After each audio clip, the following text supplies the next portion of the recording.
নাম হচ্ছে পর্দা। পর্দাটা কোথা কোথা হবে এগুলো আমাদেরকে জানা উচিত।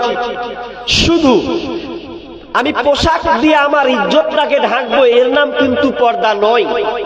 আল্লাহ তাআলা পর্দা বলতে কোন জিনিসটাকে আটক করেছেন, ধরেছেন, এটা আমাদেরকে আগে জানতে হবে।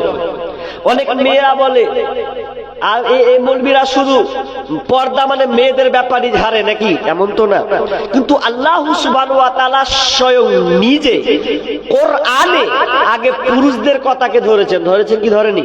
আগে পুরুষ তারপরে মহিলা। আগে পুরুষকে পর্দা করতে বলেছেন, তারপরে নারী মহিলাদেরকে পর্দার কথা বলা হয়েছে। কি পর্দা? আল্লাহ বলছেন বিসমিল্লাহির রহমানির রহিম قل للمؤمنين يغضوا من أبصارهم ويحفظوا فروجهم ذلك أزكى لهم إن الله خبير بما يصنعون। আল্লাহ সুবহানাহু ওয়া তাআলা তার নবীকে বলছেন, ও নবী আপনি মুমিনদেরকে বলে দেন, কুল্লিল মুমিনিনা ইয়াগুযু মিন আবসারিহিম ওয়া ইয়াহফাযু ফুরুজাহুম, তারা যেন তাদের দৃষ্টিকে সংযত করে নেয়, তারা যেন তাদের চক্ষুটাকে নিম্নগামী করে নেয়। ওয়া ফুরুজাহুম, আল্লাহ সুবহানাহু ওয়া তাআলা বলছেন দুইটার কথা এখানে নিয়ে এসেছেন। কুল্লিল মুমিনিনা ইয়াগুযু মিন আবসারিহিম একটা, ওয়া ইয়াহফাযু ফুরুজাহুম এবং দ্বিতীয়টা লজ্জা স্থানের হেফাজত যেন তারা করে। এই দুইটা হেফাজতের কথা আল্লাহ সর্বপ্রথমে ধরলেন। এক নাম্বার সেটা হচ্ছে তোমার চক্ষুটাকে তুমি নিম্নগামী করবে, দ্বিতীয়ত তোমার লজ্জা স্থানের হেফাজত করবে। যদি তুমি এই দুইটার হেফাজত করে নাও, যালিকা আযকা লাহুম, এটা হচ্ছে তোমাদের জন্য উত্তম পন্থা, এটাই তোমাদের কল্যাণ আছে। ইন্নাল্লাহা খাবীরুম বিমা ইয়াসনাউন, আর আল্লাহ তাআলা নিশ্চয় এ ব্যাপারে অবহিত আছেন, এই ব্যাপারে আল্লাহ ভালো খবর রাখেন। পুরুষকে আগে অ্যাটাক করলেন, মহিলাকে নয়। আগে পুরুষ তুমি দুইটা জিনিসের হেফাজত করো, এক চক্ষুকে নিম্নগামী করো, দুই তোমার লজ্জা স্থানের হেফাজত করো। এটা পুরুষকে আগে আল্লাহ সুবহানাহু ওয়া তাআলা ধরলেন। এবার আলীকে আল্লাহ রাসূল বলছেন, ইয়া আলী লা তুদবিন নাযারাতান নাযারা ফাইন্না লাকাল উলা ওয়া লাইসাত লাকাল আখিরা। হে আলী আমার জামাই শোনো, যখন তুমি রাস্তা দিয়ে যাবে, আলী রে যখন তুমি রাস্তায় যাবে, তোমার চক্ষুটা প্রথম দৃষ্টিটা তোমার জন্য মাপ আছে। ইয়া আলী লা তুদবিন নাযারা, যখন কোন দৃষ্টি তোমার প্রথম পর্যায়ে চলে যাবে তখন তোমার জন্য মাপ, ওয়ালাইসাত লাকাল আখিরা, কিন্তু দ্বিতীয় দৃষ্টি যদি তোমার চলে যায় ওটা তোমার জন্য মাপ নয়, ওটা তোমার গুনাহ লিস্টে যাবে। আমরা রাস্তায় যাচ্ছি, এবার যেতে যেতে যেতে যেতে যেতে হঠাৎ মেয়ের দিকে চোখে যদি পড়ে যায়, কি করবেন? হতেই পারে আমি রাস্তায় যাচ্ছি, আপনি আমি যাচ্ছি, ছেলে মেয়ে সবাই একটা রাস্তায় চলাচল করছে, এখন আপনার দৃষ্টি মেয়ের দিকে যদি চান্স চলে যায়, যাবে না এমন কথা নাই, যাবে। আর যদি চক্ষুটা চলে যায় তো ওটা তোমার জন্য মাপ আছে, তবে প্রথম দৃষ্টি। অনেকে আবার বলে যে মৌলভী সাহেবরা বলছে কি, আসলে সব পুরুষের ব্যাপারে জানে না। কি জানে না মৌলভীরা? বলছে প্রথম দৃষ্টি। আমি এমন লোক যে আমি যখন দৃষ্টিতে যখন কোনো মেয়ের দিকে তাকাই তো আমার মনে ওই রকম চাহাত, মন কামনা, বাসনা ওগুলা কিছুই যাবে না। কথার কথা আপনাকে বলি, আমরা ছাত্র লাইফে যখন পড়তাম তো এক জায়গায় ঘুরতে গেছি, তো ঘুরতে ঘুরতে দু চারজন আছি, একজন বলছে, হ্যাঁ বলতো তোরা মেয়ে ছেলে দেখলে কেমন লাগে তোকে? তো কেমন লাগবে? একটা মেয়ের সৌন্দর্য যদি হাঁটে রাস্তা দিয়ে তোর খারাপ, চোখ নামাতে হবে, একটা দৃষ্টিকটু খারাপ হবে, এটা স্বাভাবিক। ও বলছে খ্যাপা, তাহলে তোরা বেলাইনে আছিস? হ্যাঁ। কেন? বলছে আমি যখন পুরুষের মেয়ের দিকে যখন তাকাই তো আমার মনে কিছুই জাগে না, বলে আমি কিছু মাইন্ড টিলি না। তখন আমি বলছি কেন মাইন্ড টেলিবি, তুই হিজড়া সাই। প্রত্যেকটা পুরুষের কাম বাসনা, একটা চাহাত বাসনা যাবেই। আল্লাহ তাআলা কেন বললেন যে তোমার দৃষ্টিকে নিচু করে নাও, আর প্রথম আলীকে কি বললেন? ইয়া আলী জামাই, প্রথম দৃষ্টি চলে গেছে তো ওটা মাপ হবে, তুমি তারপরে নামিয়ে নাও। এক মৌলবি আলোচনা করতে করতে করতে করতে করতে এবার বলে যখন দিয়েছে যে একবারের বেশি তাকানো যাবে না, তোর ওয়ারে ওয়ারে আবার তাফসীর করছে। কি তাফসীর করতে হবে? মৌলবি যে বললে যে একবারের বেশি তাকাতে পাবি না, তো জায়গা একবারের বেশি, একবার তো বলেছে একবারের বেশি তাকাতে পাবি না, তার মানে কি? একজন বলছে এক কাজ কর, যে মেয়েটা আসবে ওই মেয়েটাকে একবার ধরে রাখলে জি ভরে তাকিয়ে চলে যাবো, একবারই ফেলবো না নিচে। ওটাও তাফসীর বুঝেছে, আর বলেছে কি আর শুনেছে কি না। প্রথম দৃষ্টি তোমার নারীর দিকে যখন চলে যাবে, সঙ্গে সঙ্গে সঙ্গে সঙ্গে তোমার চক্ষুটাকে নিম্নগামী করে নাও। যদি তুমি চক্ষুটাকে নিম্নগামী করে নাও, তাহলে দ্বিতীয় যে ধাপ, দ্বিতীয় যে স্তর আছে, ওটাকে তুমি ধৈর্য ধারণ করে নিতে পারবে, ওটাকে তুমি আটকে নিতে পারবে। তোমার লজ্জা স্থানের হেফাজত তুমি করতে, কন্ট্রোল করতে পারবে। এখন বলেন মাওলানা প্রতিদিন আলোচনা শুনি, কিন্তু কেমন করে যেন মেয়ের দিকে বারবার বারবার বারবার আমার নজর চলে যায়। একটা সৌন্দর্য, একটা সুন্দরী মহিলা গেলে চোখটা বারবার বারবার চলে যায়। এর জন্য রেজাল্ট কে আছে? একজন ছাত্র শিক্ষককে বলছেন, স্যার আপনি তো অনেক বিষয় নিয়ে আমাদেরকে পড়ান, তবে আমার কাছে একটা প্রশ্ন আছে, যে আমি যে মেয়েটাকে দেখি, ওই মেয়েটাকে দেখার সময় যেন বারবার মেয়েটার দিকে চলে যাই নজর, তো আমি এই নজরটাকে আমি কেমন করে হেফাজত করব, কেমন করে আমার আব্রুকে আমি কন্ট্রোলে রাখবো?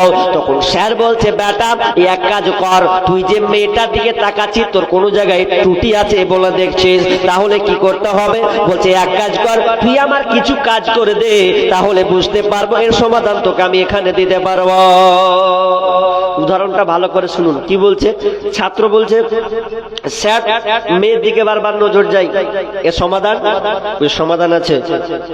আচ্ছা তুই আমার জন্য এই হাফ কিলোমিটার যেতে পারবি তো চায়ের দোকান? কেন পারবো না বলেন? বলছে হাফ কিলোমিটার চায়ের দোকান যাব, তো ওই চায়ের দোকান থেকে তুই আমার জন্য এক গ্লাস দুধ নিয়ে আসতে পারবি? স্যার কেমন কথা বলেন, পারবো না মানে? দুনিয়ার কাজ করে ফেলে দিছি তো আপনার এই কাজ।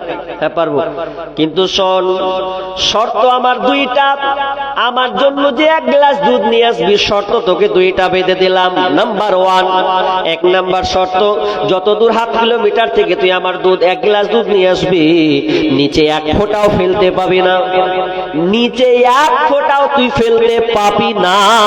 নাম্বার দুই, 2 নম্বর শর্ত, যদি এবং শুধু তাই নয়, যদি দুধটা নিচে কোনো ক্রমে এক ফোঁটাও পড়ে যায়, তাহলে দ্বিতীয় নম্বর তোকে শাস্তি প্রদান করা হবে।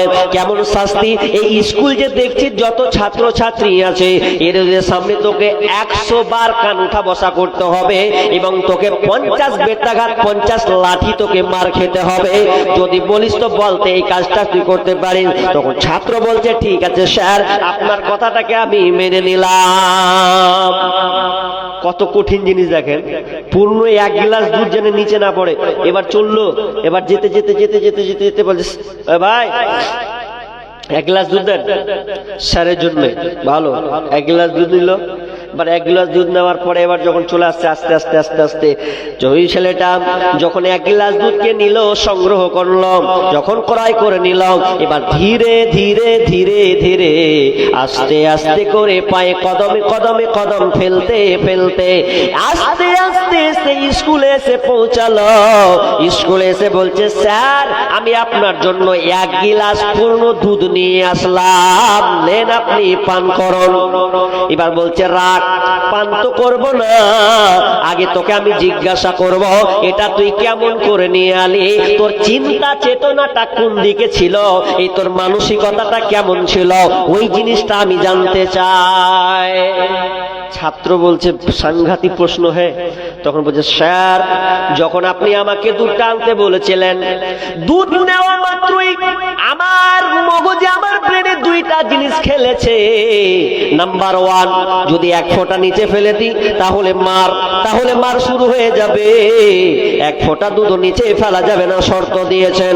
এই জন্য আমি যখন রাস্তাতে আসছিলাম তখন আমি ধীরে ধীরে ধীরে ধীরে আস্তে আস্তে আস্তে করে এমন ভাবে যাচ্ছিলাম, না ডান দিকে দেখি, না বাম দিকে দেখি, না পুরো ওপর দিকে দেখি, না পিছন দিকে তাকায়, বরং আপনার গ্লাসটার দিকে তাকায় আর রাস্তার সামনটাকে দিকে আমি লক্ষ্য করে, আর এইভাবে করে আমি আস্তে আস্তে আস্তে করে আপনার কাছে এসে পৌঁছালাম। তার কারণটা শুনেলেন?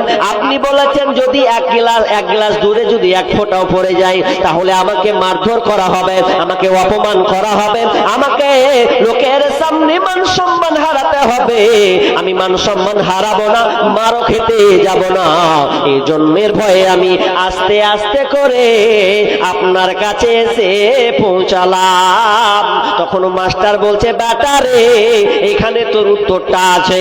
তুই যে দুধ নিয়ে এসেছিস, কত সতর্ক অবলম্বন করেছিস রাস্তাটাকে, তুই তেমনি শুনেলে তুই যখন রাস্তা দিয়ে যাস, তোর সামনে যখন বেগানা নারী পড়ে যাবে, কোন আপনার অপরিচিতা মেয়ে যখন সামনে আসবে, তখন তুই সোজাসুজি কি করবি? চক্ষুটাকে নামিয়ে নিবি। তুই রাস্তাতে আছিস আর ওপরে তোর মালিক আল্লাহ আছে, ওই আল্লাহ তোকে দেখছেন। তুই যদি তার চক্ষুটাকে বারবার ওই দিকে তাকাস, তাহলে তুই ভেবে নিবি যে আমি যে দেখছি তারপরে আল্লাহ তো আমাকে দেখছে, আর আল্লাহ দেখছে মানে আমাকে কিয়ামতের দিন আমাকে শাস্তি প্রদান করা হবে এবং সবার সামনে আমাকে লাঞ্ছিত অপমানিত করতে করা হবে। তাহলে আমার লাঞ্ছিত অপমান অপদস্থ না হয়, এই জন্য তুই যখন রাস্তাতে যাবি রে বেটা, তখন সাবধানে যাবি। জাহান্নামকে মনে করবি শাস্তিকে সামনে নিয়ে নেবে, আল্লাহ আছেন এটাকে এক নম্বরে নিয়ে নেবে। তাহলে দেখবে তোর মধ্যে আর কোনো এই খারাপ দৃষ্টিকোণ আসবে না। তাহলে আমরা যখন রাস্তা দিয়ে যাব, তো রাস্তা দেখলে চক্ষুকে নিম্নগামী করতে হবে, এটা একটাই, চলবে না। কিন্তু আমরা কেমন যে আমরা নারী দেখলেই ওকে হুড়কি মারি, কার বেটিকে দেখ, এই দেখ, মানে একবার হুড়কি মারে, এদিকে হুড়কি মারে, দিয়ে খানিকক্ষণ গবেষণা করে নিলে যে কার বেটি, কোন গ্রাম, কোন পাড়া, এ নিয়ে এসে গবেষণা চললো, চাও খেতে ভেদার ভেদার ভেদার। তার মানে বুঝতে হবে ওর ভিতরে আল্লাহর ভয় নেই।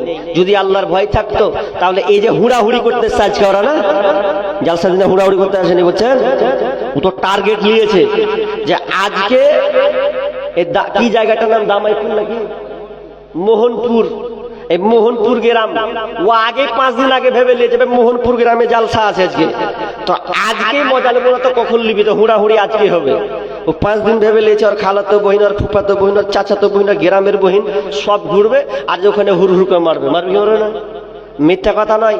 এখন নাহি মৌলানা বলবি, আমরা তো যুবক রাস্তাতে ঘুরেছি চলেছি।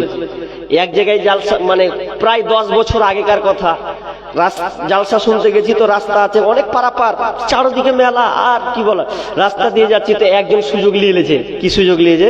বলছে মালা, ওকর বান্ধব প্রেমিকাটা কয়েছে, হাজি হাকে মালা আলা লিয়ে দেবে না, খেয়ে পিতকে লিয়ে দেবেন, তো কাকে লিয়ে দেবো? ওরা বলা বলি করছে, আর মালা লিয়ে এলেছে, আর মালা নিয়ে এমন কি লজ্জার মতন ভরে দে না, সোজা করছে হাঁকে পড়িয়ে দিবা না।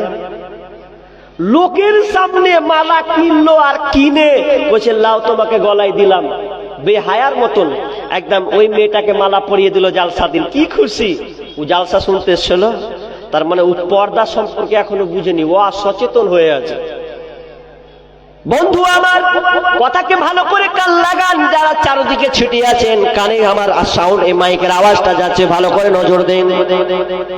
আমরা তো কেমন যুবক, কোন মেয়েকে যদি আমাদের হাতে রাখা হয় তাহলে আমরা মেয়েটাকে হেফাজতে রাখতে পারবো কিনা এর কোনো গ্যারান্টি নাই। এখন সমাজে ইমান পোকা পড়া হয়ে গেছে, পোকা লাগা ইমান হয়েছে। আল্লাহকে ভয় করি না, বরং কত আলেম ওলামা বলে, বন্ধুরে, ও আমার ভাই, ওরে আমার বাপজি, ওরে আমার বেটা, ওরে আমার বন্ধু, কত আপনার আত্মীয় সম্পর্ক দিয়ে বুঝায় আলেমেরা, খবরদার মেয়ের সঙ্গে সম্পর্ক থাকলে ওটাকে কেটে দাও, রাখিও না, কারণ ওটা জেনার দিকে চলে যাবে, আর জেনার থেকে চলে গেলে তুমি তোমার পর্দাকে রক্ষা করতে পারবে না, তোমার ইজ্জতকে তুমি রক্ষা করতে পারবে না।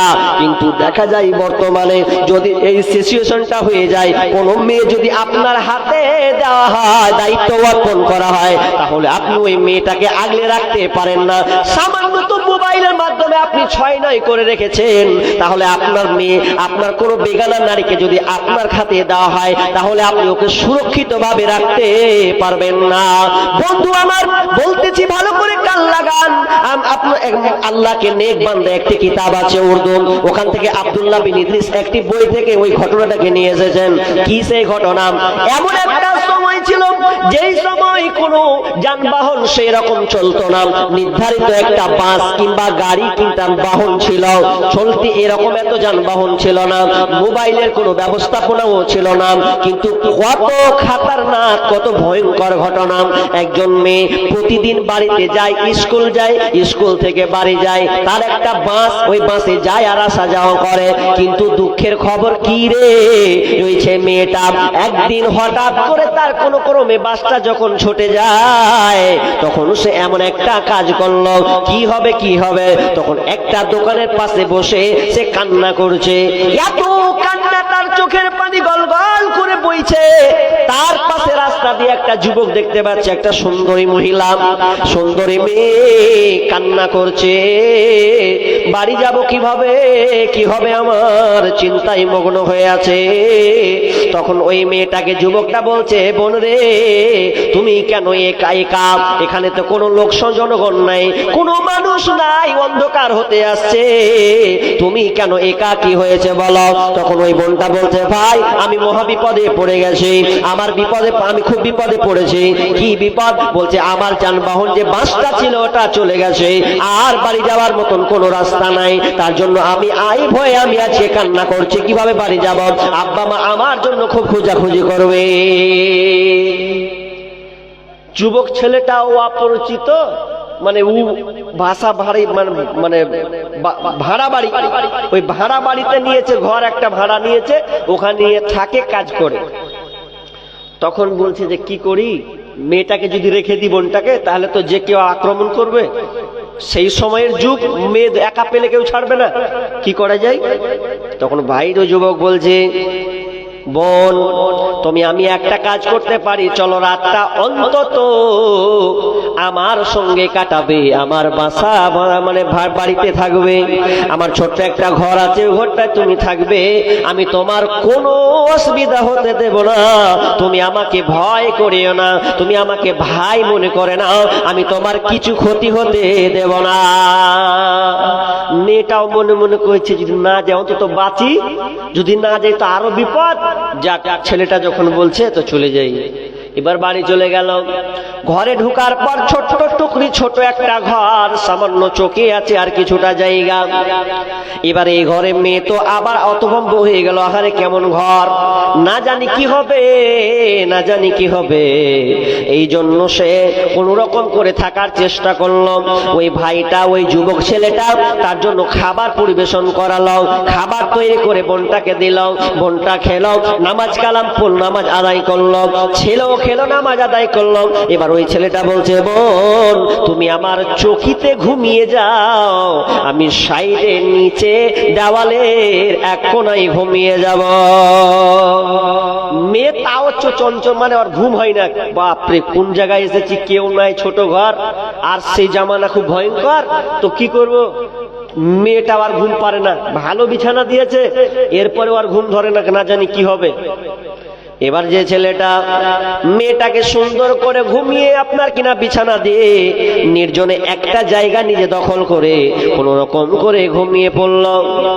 কিন্তু কি যে আশ্চর্য ব্যাপার, শয়তান তো কাউকে ছাড়ে না। শয়তান এসে বলছে, ও যুবক, ওরে খ্যাপা, তোর মতন কি বোকার পৃথিবীতে কেউ আছে? তুই যে একটা মেয়েকে একা পেয়েছিস, ঘরে একা, নির্জনে একা, তাহলে ওই মেয়েটাকে যে পেয়েছিস, এর মতন আর তুই দ্বিতীয় কোনো সুযোগ পাবে না। অতএব তোর কাজ হলো মেয়েটাকে তুই উপভোগ কর, মেয়েটার জৈবিক চাহিদাটাকে দে, তাকে তার সম্পর্কে তোরা দুজনে জড়িয়ে যা। তোরা ওই মেয়েটাকে, তুই ওই মেয়েটাকে পেয়েছিস, আর দ্বিতীয় চান্স পাবি না। যখন এই শয়তান ছেলেটাকে এইরকম কথা বলেছে, তখন সঙ্গে সঙ্গে ছেলেটা চেরাগটাকে জ্বলিয়ে দিয়ে ঘরটাকে আলোকিত করে দিয়ে সে নিজে প্রথমে একটা আঙুলকে ট্রাই করে নিল। কি আঙুল?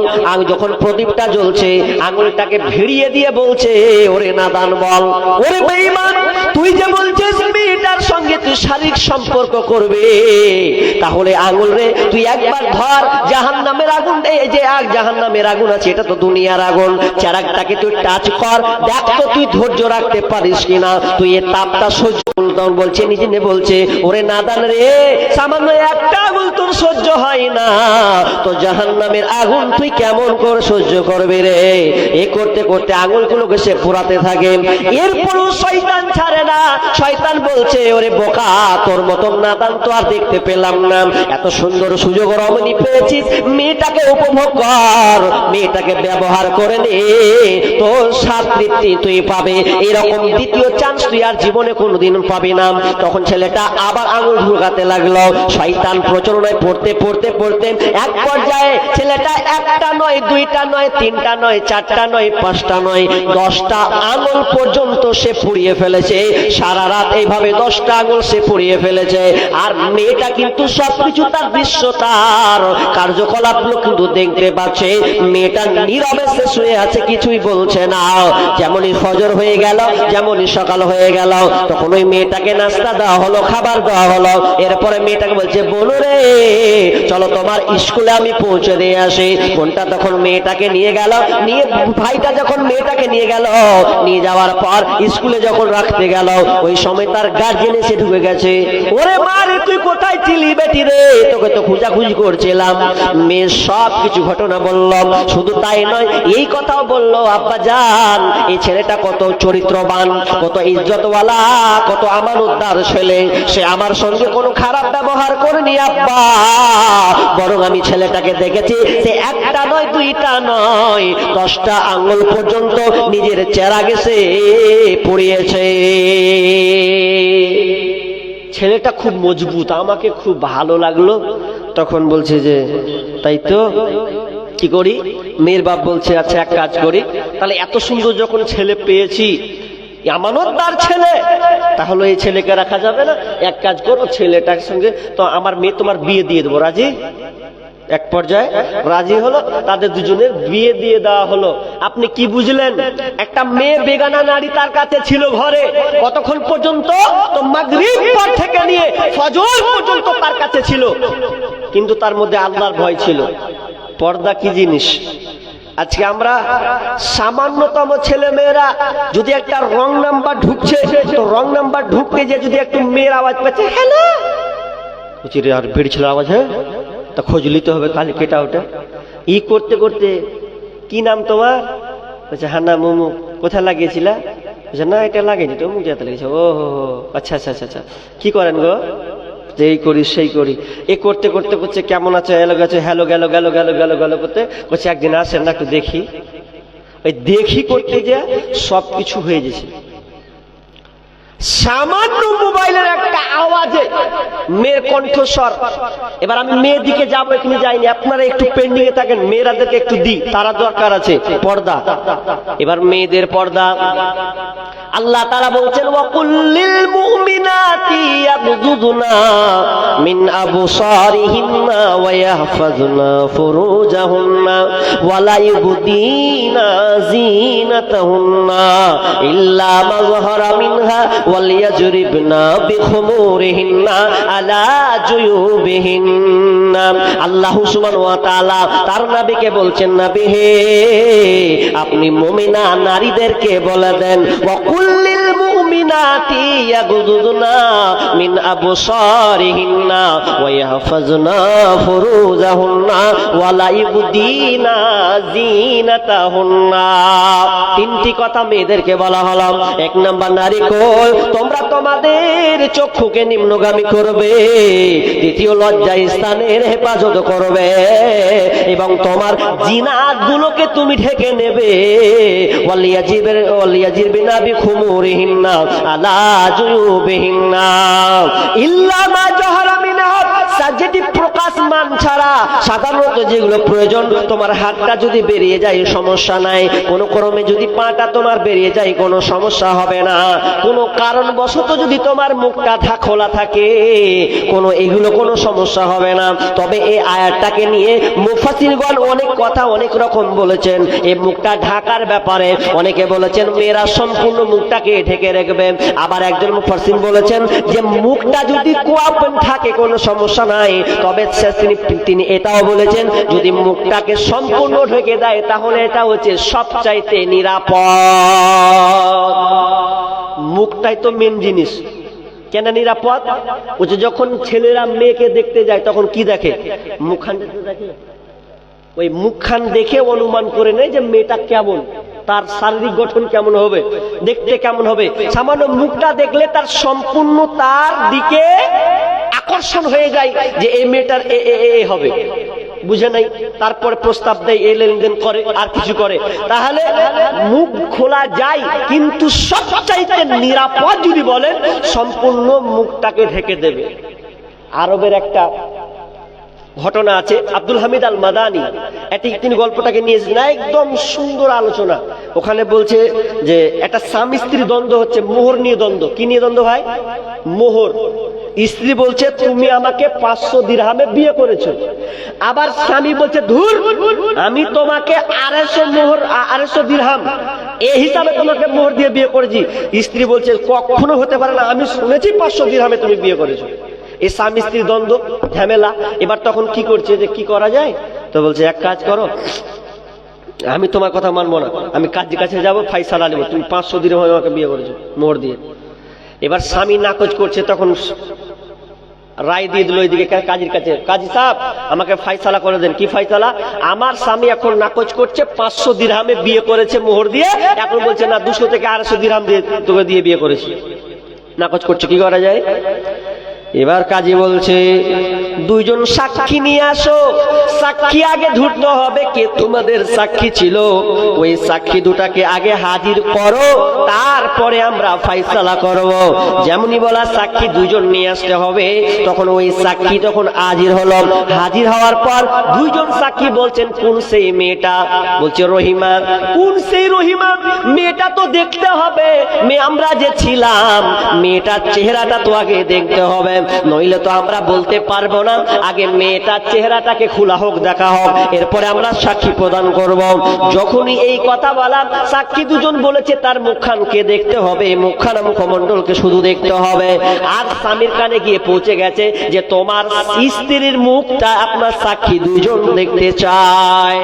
যেমনই শোনা দৌড়ে এসে একদম বলছে ওহে আমার বিবি, খবরদার না রে আমার বিবি, খবরদার নয়, তোর মুখখানকে একবার তুই খুলবে না। আমি চাই না তোর মুখখানকে পর পুরুষে দেখবে, আমি স্বামী এটা মেনে নিতে পারবো না রে।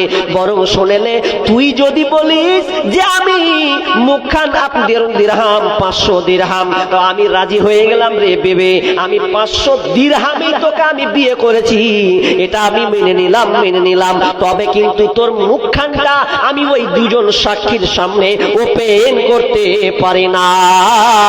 আর যেমন বিবি এই কথা শোনা, তখন বিবিও সঙ্গে সঙ্গে বলছে কাজী সাহেব আর আমার স্বামীর কোনো ইনসাফ করতে হবে না, বরং আমি নিজে থেকে আমার মোহরকে আমি মাফ করে দিলাম। স্বামীর আমি মোহর আর নেব না, ওটা আমি মাফ করে দিলাম। যেই স্বামী আমার জন্য ভাবে, আমার চেহারা দেখাবে না পর পুরুষকে, এই জন্য সে 500 দিরহামকে কবুল করে নেয়। অতএব আমিও চাই আমার স্বামীকে আমি মাফ করে দিলাম।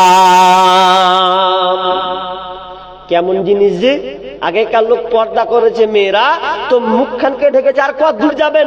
দাদি নানি যদি রাস্তা দিয়ে গেছে দেখেছি, এখনো যদি 70-75 বছরের কোন বুড়ি মেয়ে থাকে দেখবেন মুখখানকে এরকম করে নিলে মুখখান দেখাবে না। কেন গো?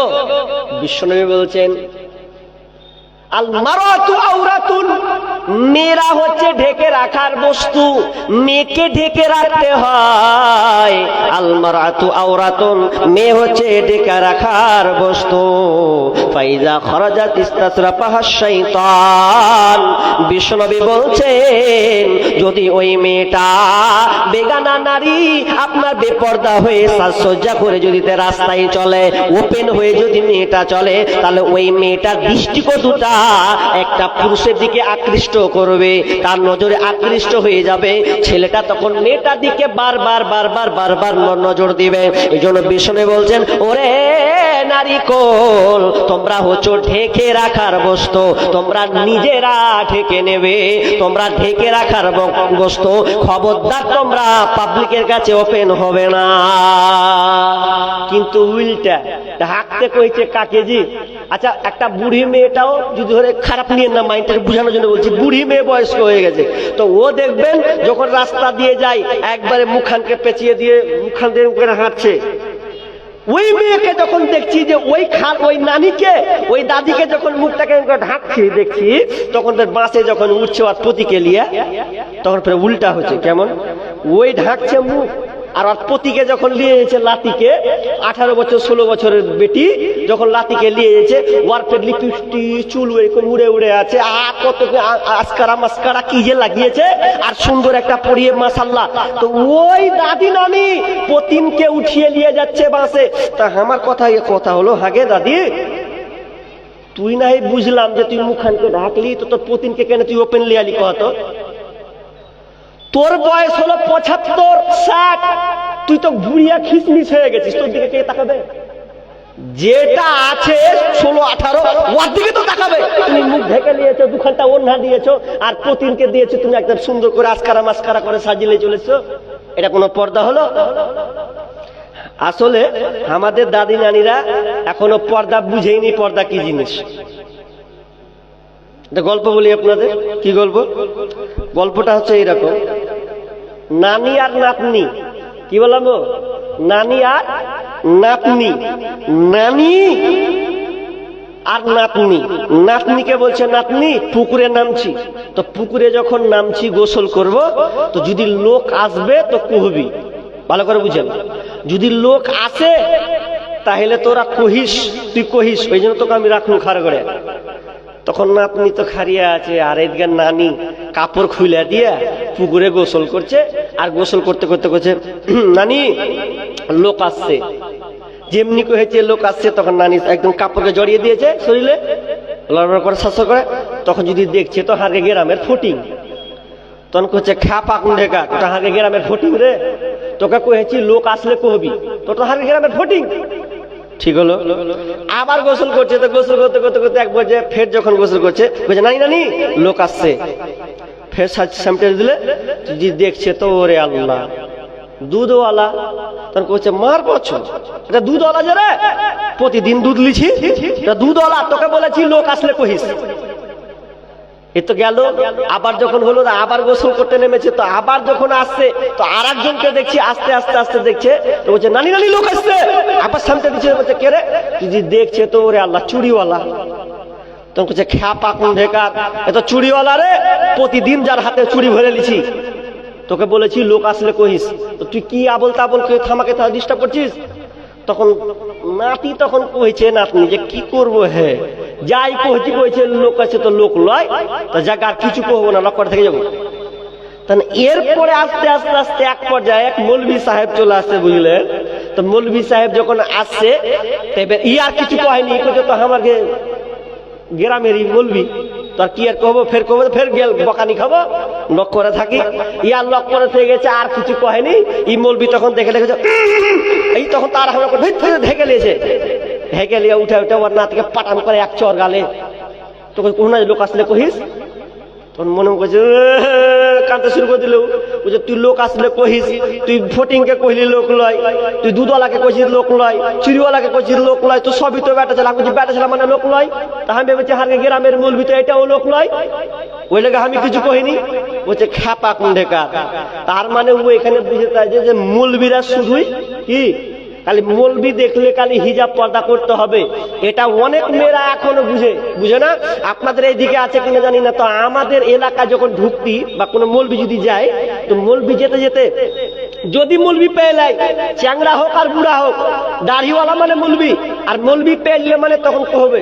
আমি একটা রাস্তা দিয়ে যাচ্ছি, নকল করছি কথাটা, রাস্তা দিয়ে যেতে যেতে পারাপার নতুন তখন সবে মাত্র ফারাগাত করে ওই গ্রামে ঢুকছি, পাঞ্জাবি পরে আছি, টুপি পরে আছি, তো দুইটা এদিকে ওদিকে তো বিড়ি বানা শব্দ হরে বেশি, রাস্তার ধারে ধারে দিকে আপনার দিকে বসে সব রাস্তার ডহরে বিড়ি বাজছে। তো ওই গলিগালাতে দেখবেন পাপড়ওয়ালা যায়, আপনার আচারওয়ালা যায়, আইসক্রিম वाला যায় কি যায় না? যায়।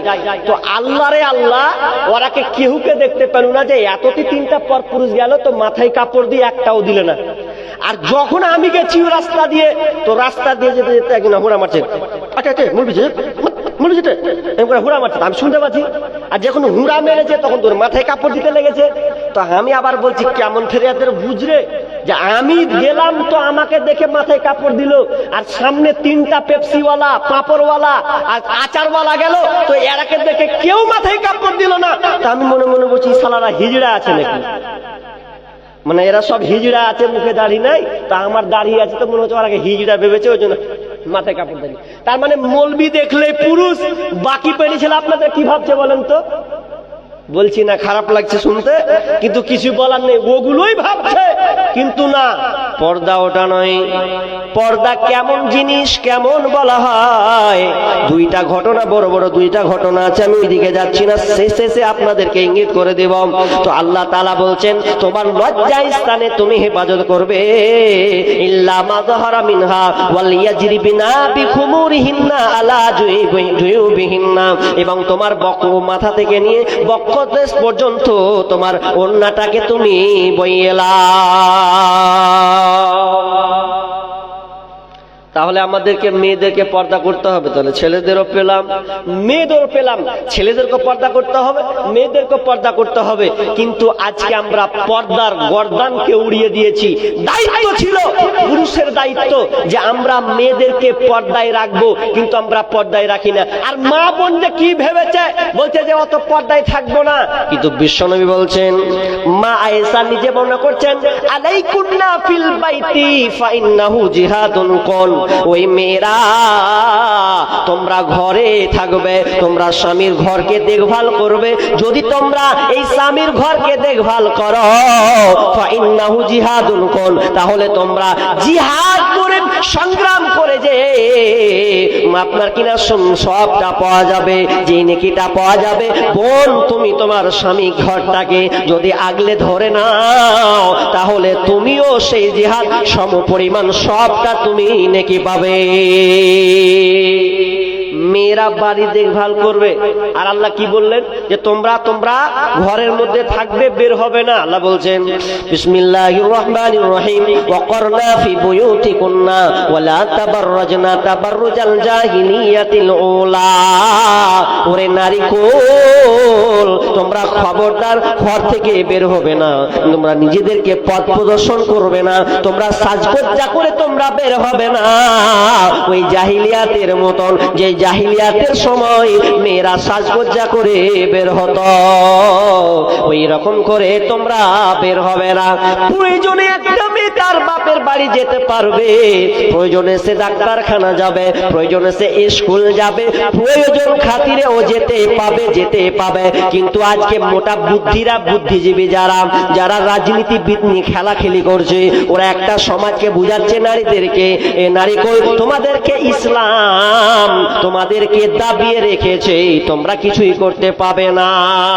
ওই জন্য একটা ওরা স্লোগান দিয়েছে, আমাদের দেহ আমাদের মন, বাধা দিবে কেন অন্যজন, আমরা স্বাধীন আমরা নারী, যা ইচ্ছা তা করতে পারি, স্বামীর কথা শুনবো না, ইসলামের কথা শুনবো না, বদ্ধ ঘরে থাকবো না, আমাদের দেহ আমাদের মন, বাধা দিবে কেন অন্যজন।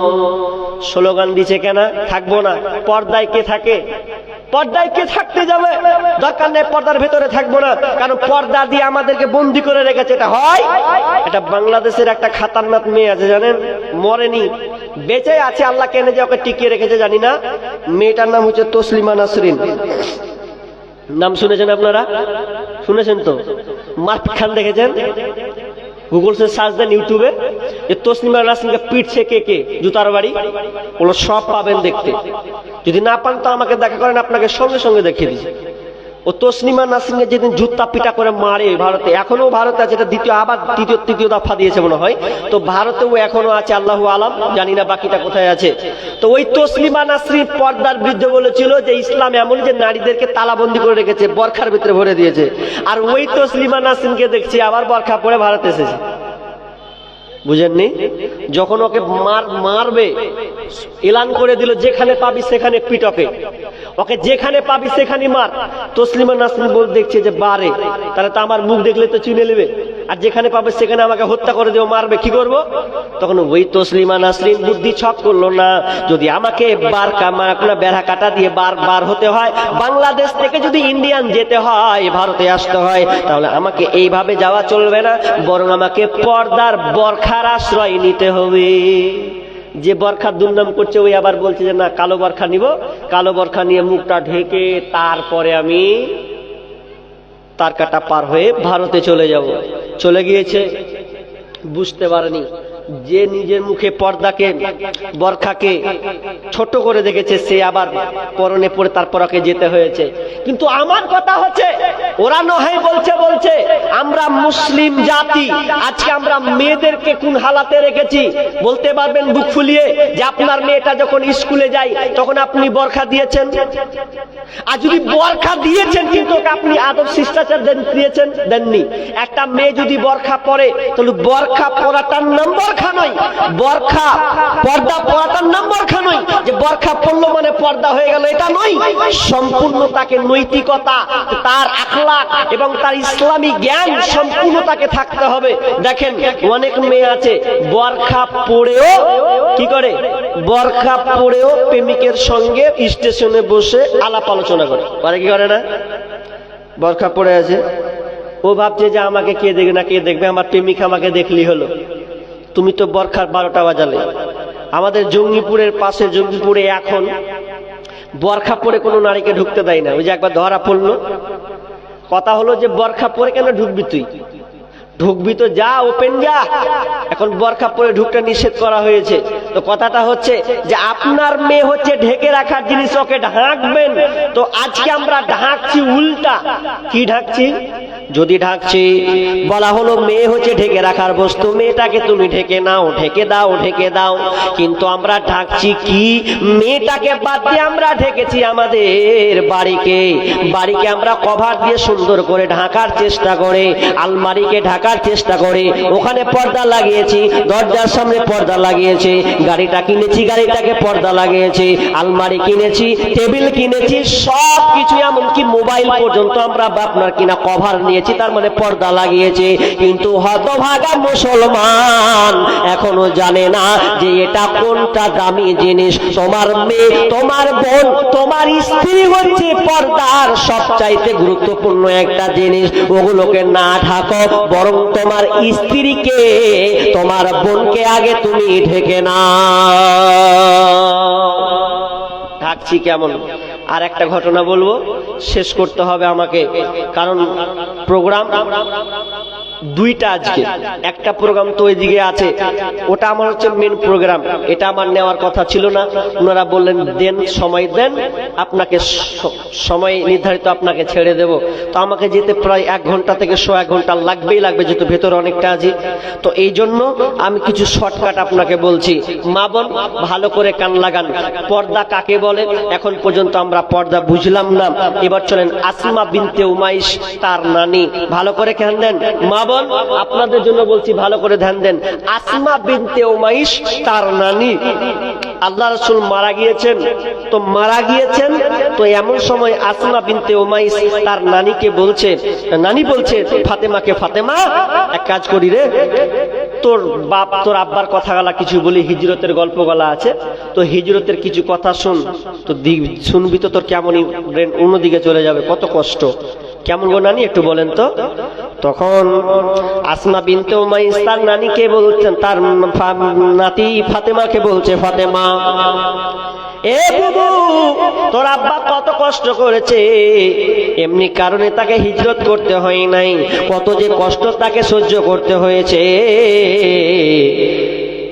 মক্কায় থাকাকালীন কাফেররা তাকে নির্যাতন করেছে, নিপীড়ন নির্যাতন চালিয়েছে। নামাজ পড়ার সময় তার সুযোগ হয়নি, রাস্তা দিয়ে চলতে তার সুযোগ হয়নি। আচ্ছা, আপনার কিনা কাপড় দিয়ে, আপনার জামা, আপনার কিনা গামছা দিয়ে, মাথার প্যাঁচ দিয়ে তাকে উপরে আছড়ে ফেলা হয়েছে। কত তার উপরে টার্গেট নিয়েছিল কাফেরেরা।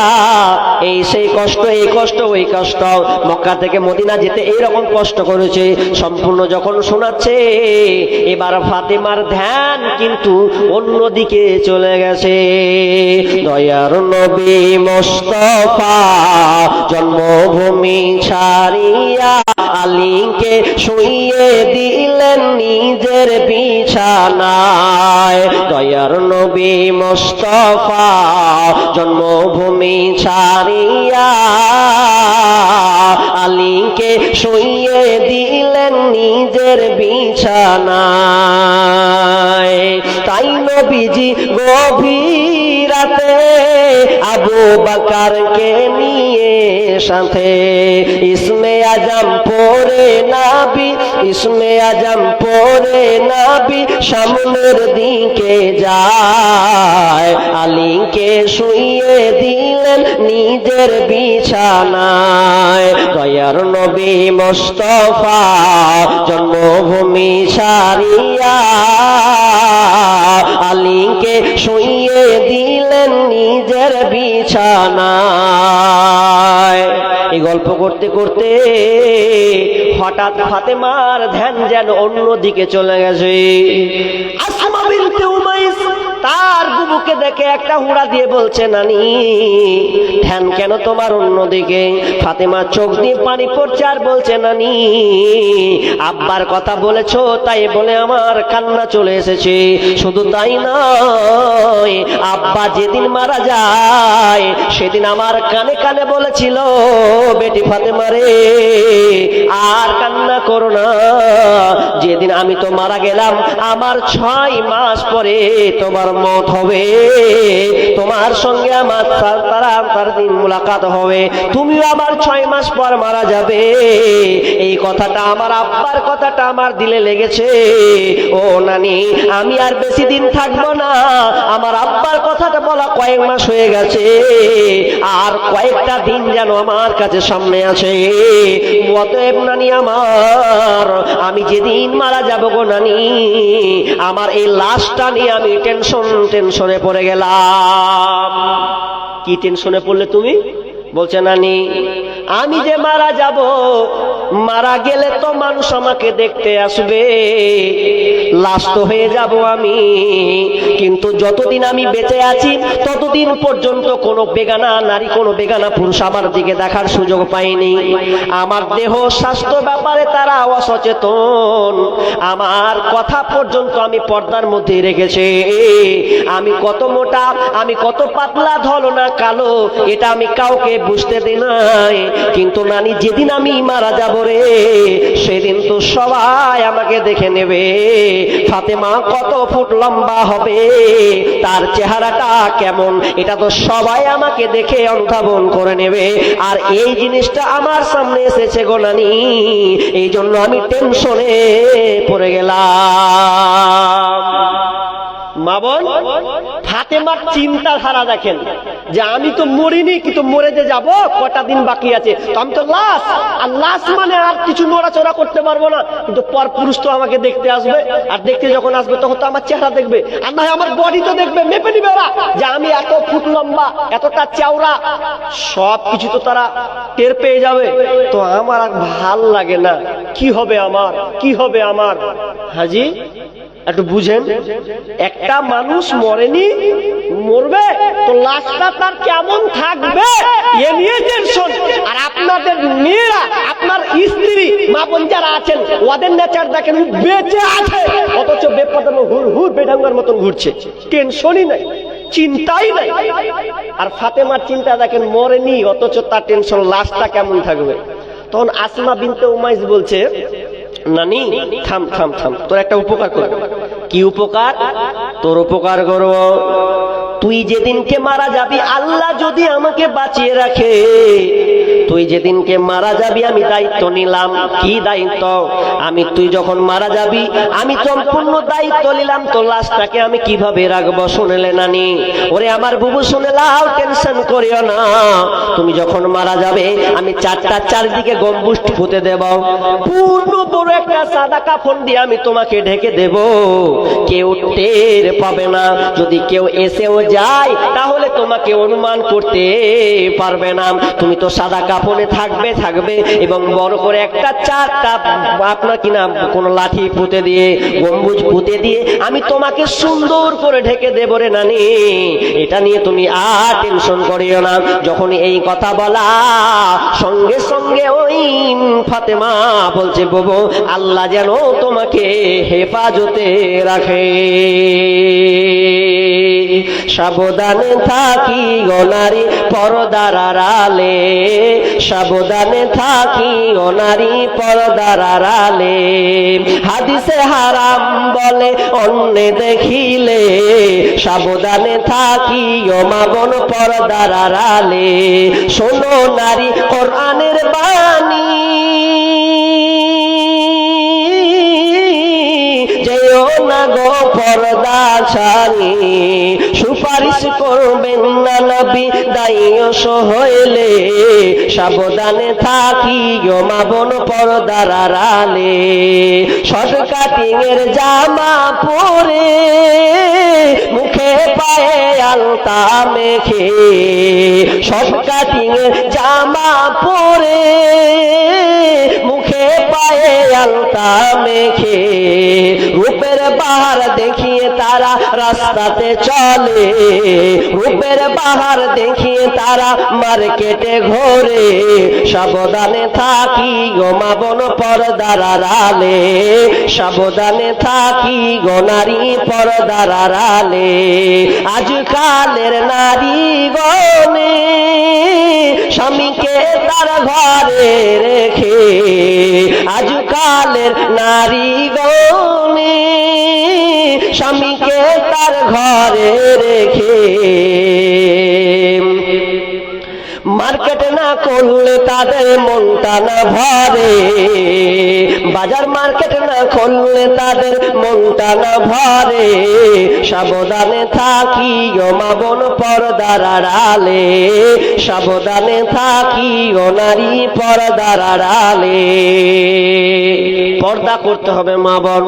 যদি আমরা পর্দা না করি তাহলে পর্দা না করলে আমাদের জন্য কি শাস্তি আছে। একটা হাদিস আপনাকে মুসলিম শরীফ থেকে শোনাই।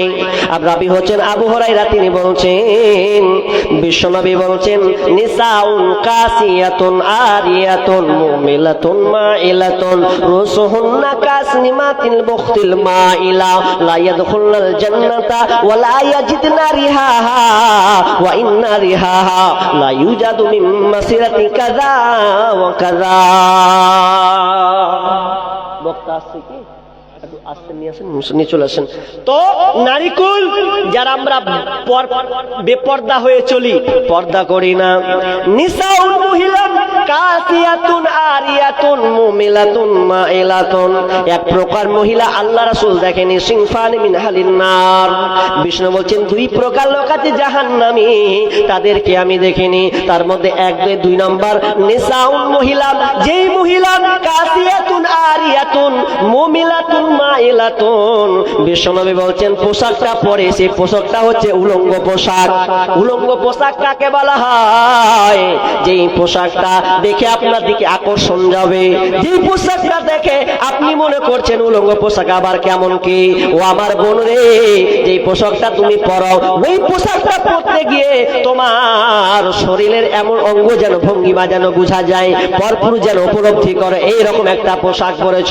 যেই পোশাক অনেক মা বোনকে দেখা যায় রান্না করতে গিয়ে, বারান্দায় বসতে গিয়ে আপনার কিনা ছোট ব্লাউজ পরে সুন্দর করে আর কাপড়টা থাকে না, তার মানে ওটা হচ্ছে একটা উলঙ্গ পোশাক। আর ওই উলঙ্গ পোশাক হয়ে যদি কেউ পরে, শুধু তাই নয়, তার অনেক মেয়ে আছে খুঁজের ন্যায় ভাবে তার চুলটাকে গুজের নাই করে উঠিয়ে দেয়। অনেক মেয়ে আছে দেখবেন রাস্তায় চলতে চলতে মেয়েরাকে চুলের ভানি এমন করে উঁচু ভাঁজ করে ধরে, ওটা হচ্ছে কুজের ন্যায়ের মতন। যদি এই ধরনের মেয়েরা নিজে আকৃষ্ট হবেন এবং পুরুষকে আকৃষ্ট করবে, নিজেরাও আকৃষ্ট হবে, পুরুষরাও আকৃষ্ট হয়ে যাবে। আকৃষ্ট মানে পুরুষও দেখবে আরে কার মেয়েরে কেমন করে সেজে আসে, আর ও চাইবে আকৃষ্ট করতে, ও চাইবে আকৃষ্ট করতে, পুরুষরাও তার দিকে আকৃষ্ট হবে। তো বিষ্ণু বলছে লা ইয়াদখুলুল জান্নাতা, তারা কোনোদিন জান্নাতে যাবে না। লা ইয়াদখুলুল জান্নাতা ওয়া লা ইয়াজিদুনা রিহাহা ওয়া ইন্না রিহাহা, তারা জান্নাতে যাবে না, যাবে না। জান্নাতে সেন্ট যে থাকবে, যে সেন্টটা অনেক হাজার বছর পর্যন্ত সেন্টটা পাওয়া যাবে, ওই নারী কোনোদিন সেন্টটা পাবে না। ওই নারী জীবনে কোনোদিন সেন্টটা পাবে না। জান্নাতের সেন্ট অন্য আদার্স কোনো পাপী পেয়ে নিতে পারে, কিন্তু এই বিশ্বনবী বললেন যারা বেপরদা হয়ে যে মেয়েটা চলবে, ওই মেয়েটা কোনোদিন জান্নাতে যাবে না। ওয়া ইন্না রিহাহা, জান্নাতে যাবে না তো যাবে না। লা তু মাসিরাতু কাদা ওয়া কাদা, জান্নাতের সুগন্ধি পর্যন্ত পাবে না। জান্নাতের সুগন্ধি এত দূর পর্যন্ত পাওয়া যায়। তাহলে অপরাধীটা কে? কারা জাহান্নামী? জাহান্নাম তো যাবে যে মেয়েরা নিজের অঙ্গি ভঙ্গি করে রাস্তায় চলে, ও ভাবছে আমি রাস্তায় যাব, পরপুরুষ যেন আমার দিকে চেয়ে থাকে, দেখে, আর এটাই স্বাভাবিক, আর এটাই হয়। আর এইরকম যদি হয় তো আল্লাহ রাসূল বললেন তাহলে ওই মেয়েটা কোনোদিন জান্নাতে যাবে না। কিন্তু আজকে বাজারে মার্কেটে হাটে দেখেন মেয়েদের সয়লাব, শুধু মেয়ে, ঘাটে যাবেন মেয়ে, বাজারে যাবেন মেয়ে, মার্কেটে যাবেন মেয়ে, কলেজ স্কুল যান, সব যদি আপনি খাতায় দেখতে যান তো বেশিরভাগ দেখবেন মেয়ে, নারী আর নারী। কিয়ামতের আলামত এসে গেছে, তাই তো ঘরের নারী রাস্তায় নেমেছে। কিয়ামতের আলামত এসে গেছে, তাই তো ঘরের নারী রাস্তায় নেমেছে। ওরে মাছ বাজারে কথা বলে মাছওয়ালার সাথে, স্বামী তাহার দাঁড়িয়ে আছে ব্যাগটা নিয়ে হাতে। ওরে মাছ বাজারে কথা বলে মাছওয়ালার সাথে, স্বামী তাহার দাঁড়িয়ে আছে ব্যাগটা নিয়ে হাতে। আর স্বামী নিলেন মাছটা টেনে, স্ত্রী দেয় টাকা গুনে। স্বামী নিলেন মাছটা টেনে, স্ত্রী দেয় টাকা গুনে। স্বামী স্ত্রীর যেন সেবক হয়েছে। কিয়ামতের আলামত এসে গেছে, তাই তো ঘরের নারী রাস্তায় নেমেছে। কিয়ামতের আলামত এসে গেছে, তাই তো ঘরের নারী রাস্তায় নেমেছে। ওরে হাট বাজারে মার্কেটে যান দেখবে শুধু নারী, কেউ বা আবার সেজে কুজে করছে দোকানদারি। মেয়ের বাজারে দেখবেন মেয়েদেরকেও দোকানদার বানায় কি বানায় না? নাহলে ওর চলবে না। ওরে হাট বাজারে মার্কেটে যান দেখবে শুধু নারী, কেউ বা আবার সেজে কুজে করছে দোকানদারি। আরে সবকিছুতেই আছে নারী, কেউ বা চালায় হোন্ডা গাড়ি। সবকিছুতেই আছে নারী, কেউ বা চালায় হোন্ডা গাড়ি। কেউ আবার অফিস আদালতে চাকরি করতেছে। কিয়ামতের আলামত এসে গেছে, তাই তো ঘরের নারী রাস্তায় নেমেছে। কিয়ামতের আলামত এসে গেছে, তাই তো ঘরের নারী রাস্তায় নেমেছে। ওরে বরখা পরা বরখা চারা হাট বাজারে ঘোরে তারা। ওরে বরখা পরা বরখা চারা হাট বাজারে ঘোরে তারা। কেউ বা আবার বরখা পরে টাই ফিট করে রেখেছে। কিয়ামতের আলামত এসে গেছে, তাই তো ঘরের নারী রাস্তায় নেমেছে। কিয়ামতের আলামত এসে গেছে, তাই তো ঘরের নারী রাস্তায় নেমেছে। ওরে নারী রূপে নারী বসাই কলঙ্কেরই দাগ, কারণ তারা চলতে চাই সমান করে ভাব। ওরে নারী রূপে নারী বসাই কলঙ্কেরই দাগ, কারণ তারা চলতে চাই সমান করে ভাগ। আরে স্বামীর কথা শুনবো না, বদ্ধ ঘরে থাকবো না। ইসলামের কথা শুনবো না, বদ্ধ ঘরে থাকবো না। তাই তো বুবু চলতে গিয়ে ধর্ষিতা হয়েছে। কিয়ামতের আলামত এসে গেছে, তাই তো ঘরের নারী রাস্তায় নেমেছে। কিয়ামতের আলামত এসে গেছে, তাই তো ঘরের নারী রাস্তায় নেমেছে।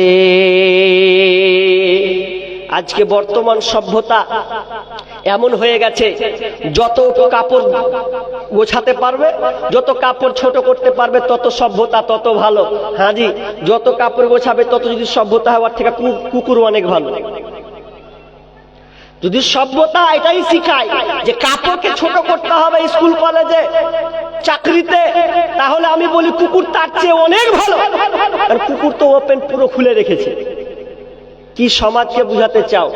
না, আপনাকে পশ্চিমা কালচার রীতিনীতি এগুলোকে ত্যাগ করতে হবে। আপনার মেয়েকে আপনি দ্বীনি শিক্ষা দেবেন, শুধু পর্দার বরখার মধ্যে আবদ্ধ রাখলে হবে না। ওই মেয়েকে বরখার পাশাপাশি আপনি তার মধ্যে তার ভিতরে ইলম ইসলামী জ্ঞান দিবেন। আজকে বেপর্দা হচ্ছে কেন? পর্দার মান সম্মান রুক্ত হচ্ছে কেন? আমরা পর্দার গর্দান উড়িয়েছি কেন? আজকে আমরা মেন জায়গা, মেয়েদেরকে আমরা ভালো শিষ্টাচার শিক্ষা দিইনি। মেয়েকে আমরা পাশাপাশি কি করেছি? সবচাইতে মারাত্মক পর্যায়ে নিয়ে চলে গেছি।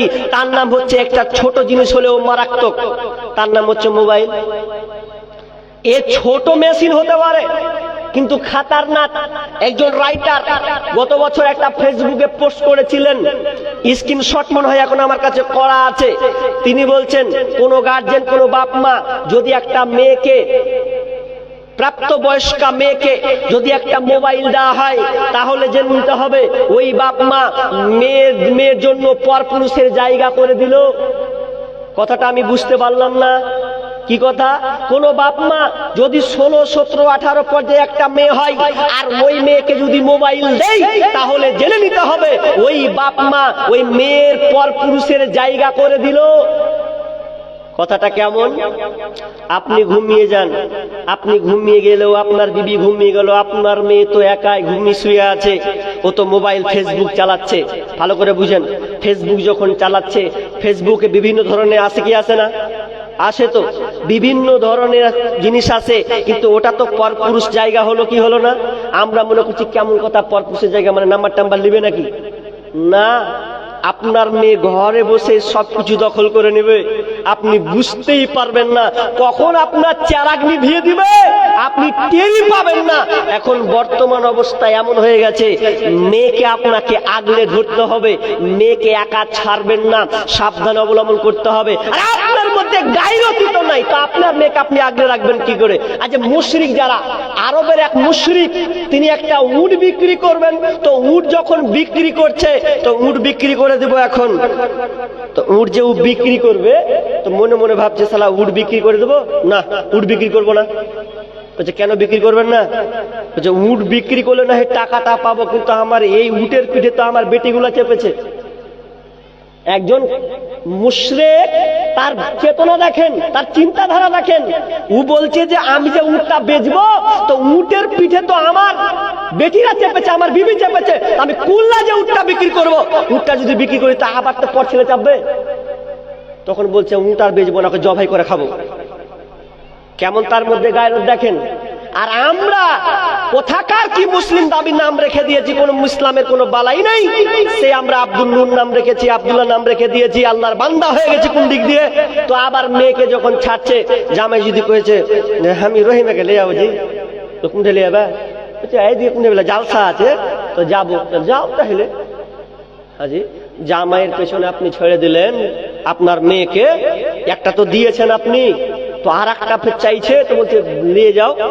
অথচ মুশরিকের চেতনা দেখেন, যে ওই উটের পিঠে তার মেয়ে চেপেছে, তার বিবি চেপেছে, ওই জন্য ওই পিঠটাতে যেন আর কেউ না চাপতে পারে, তো বিসমিল্লাহ একদম কি করবো, ও বলছে যে কাটবো, কেটে নিবো, তারপর খেয়ে নিবো, ঝামেলা মিটে যাবে। আর আমরা ওই জামাইয়ের বুলেটের গাড়ির পেছনে কি করছি, অ্যাপাচির গাড়ির পেছনে চাপিয়ে দিচ্ছি, আর লজ্জাও নেই, শরম নেই, বেহায়ার মতন। অথচ রাসূল সাল্লাল্লাহু আলাইহি সাল্লামের একজন শালী ছিলেন 150 আসমা। আসমাকে যখন দেখছেন আল্লাহ রাসূল, তো আল্লাহ রাসূল বলছেন, আসমা তুমি তো যাচ্ছ বাড়ি, এখনো 5-7 কিলোমিটার দূর, তো এক কাজ করো, আমার উঠের পিছনে এসো, বসো, তোমাকে আমি নিয়ে চলে যাব।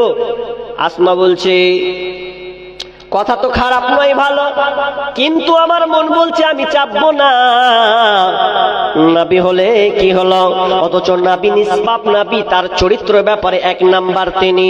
এরপরেও আসমা ভাবছে আমি চাপবো না, চাপবো তো লোক আমাকে কি বলবে, বলতে পারে দেখ শালিকে নিয়ে উঠের উপরে চাপিয়েছে, আর আমার স্বামীও বড্ড রাগী মানুষ, এটা জানলে সে নারাজ হয়ে যাবে, অতএব আমি চাই না।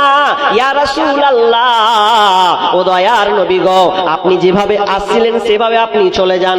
আমি আসমা হেঁটে হেঁটে এসেছি 7 কিলোমিটার, আবার হেঁটে হেঁটে আবার আমি বাড়ি চলে যাব। আমার কাছে পটলি আছে, কিছু খেজুর লকড়ি আছে, এগুলো আমি মাথায় নিয়ে আমি আস্তে আস্তে আস্তে করে আমি চলে যাব। আপনি আপনার গন্তব্যে আপনি চলে যান। চলে গেছে। আর আজকে আমাদের যদি জামাই বাড়িতে আসছে তো বলছে যা, তো দুলাভাইকে দিয়ে গে কি দে, ডিম দিয়ে গে, চা দিয়ে গে, ওকে একা ঢুকাচ্ছে ঘরে গো, বেহায়ের মতো নির্লজ্জ। আর অনেক মা আছে বেহায়া, যা তো জামে এসে যা, স্মরণ করবি খেপে যা, তোরই তো জামে, দুলাভাই যা, দিয়ে আবার সব আগিয়ে দিয়ে দিয়েছে।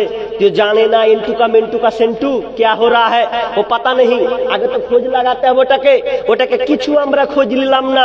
আচ্ছা একটা কথা বলেন, আমি ছেড়ে দিচ্ছি একটা উদাহরণ, এক্সাম্পল। কি উদাহরণটা আপনি অনেক পুস্তকে পাবেন, অনেক আলেমের কাছে শুনেছেন। আচ্ছা একটা কথা নাই যে বিড়ালকে যদি মাছ জোগাতে দেয়, আচ্ছা মাছ সুরক্ষিত রাখবে? কি বলেন আপনারা? বিলাইকে মাছ জোগাতে দিয়ে গেছে, বলছে বিলাই রে মাছটি আমার জোগা, আমি আসছি। এসে দেখছে তো কিছু নেই, কাঁটা খানটাও নেই, সবই খেয়ে হজম করে দিয়েছে। তো ওই রকমই তো হবে। আপনি যদি আপনার জামাইকে বলেন যা তা বেটি থাকলো নিয়ে যাও, কুঁড়ে নিয়ে যাবা, কি হলো হেলো আর গেল, কি আর হবে? পরে দেখবেন দুটুকরা হয়ে গেছে। কত দেখলাম নিজের বউকে দেখে শালিকে ধরে নিয়ে হাঁটলো, পালিয়ে বিয়ে করে নিয়েছে। কত ঘটনা নেবেন আপনি না, এরকমই অবস্থা হবে।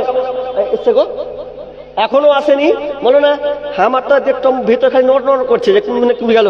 আল্লাহর রাস্তে কহিন লেট হচ্ছে, 9:30 বেজে গেল অলরেডি। হ্যাঁ কতক্ষণে আসবো ভাই? হ্যাঁ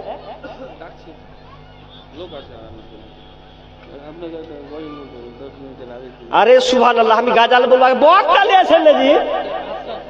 সুবহানাল্লাহ, 9:30 বেজে গেল, আমি খাবো না এখান থেকে। ভাই ড্রাইভার কই, তুমি গাড়িটাকে ভাই রেডি করো ওইদিকে, আমি চাপবো, সংসদ যাবো তাড়াতাড়ি, টাইম নেই ভাই। 10 আমাকে বলেছে বলো না, এই যে মনে নাই দেখেন আমাকে ছাড়েন, আমি গাড়ি পরে রিকোয়েস্ট করেছে, তো গাড়িটা বলে আমি ছেড়ে দিই, আপনি একটু কিছু বলেন ইশারা ইঙ্গিতে ছেড়ে দিয়ে, ওর আবদারটা রেখে যখন বলে দিই 5 মিনিটের মন কে তুমি মা দেখতে দিলা না এই পৃথিবীর মুখ, 10 মিনিটের আবেগ মাগো 5 মিনিটের মন কে তুমি মা দেখতে দিলা না এই পৃথিবীর মুখ, জোর করে আসিনি ক তোর শরীরে আমি, পৃথিবীতে নাকি সন্তান হয় মায়ের কাছে দামি, তবে কেন সুখের ভুলে আমায় পেটে নিলা, সুখের শেষে কেটে ছিঁড়ে আমায় ফেলে দিলা, একদিন তুমি আমার কাছে আসবে ঠিকই মাগো, কি বলবে আল্লাহর কাছে জমা করে রাখো, আমি তো বেঁচে গেছি, বেঁচে গেল মান, নইলে লোকে বলতো মোরে অবৈধ সন্তান, একটু অবৈধ সুখ পেতে মা আমায় পেটে নিলে, কলঙ্কের ভয়ে তুমি আমায় ছড়ে ফেলে দিলে, তোমার মাও করতো যদি তোমার সাথে এমন, বুঝতে মাগো সেদিন তুমি মৃত্যুর যন্ত্রণা কেমন। মাশাআল্লাহ, আমার আলোচনা আজকে পর্দার ব্যাপারে ছিল। উভয় পুরুষ এবং মহিলা সকলকে পর্দার মেনটেন করে আমাদের চলতে হবে। মা বোন, আপনি সুযোগকে হারায়েন না। পর্দার কোনো আপনার কিনা নফল এটা জিনিস নয় যে আপনি কাজা করে নেবেন।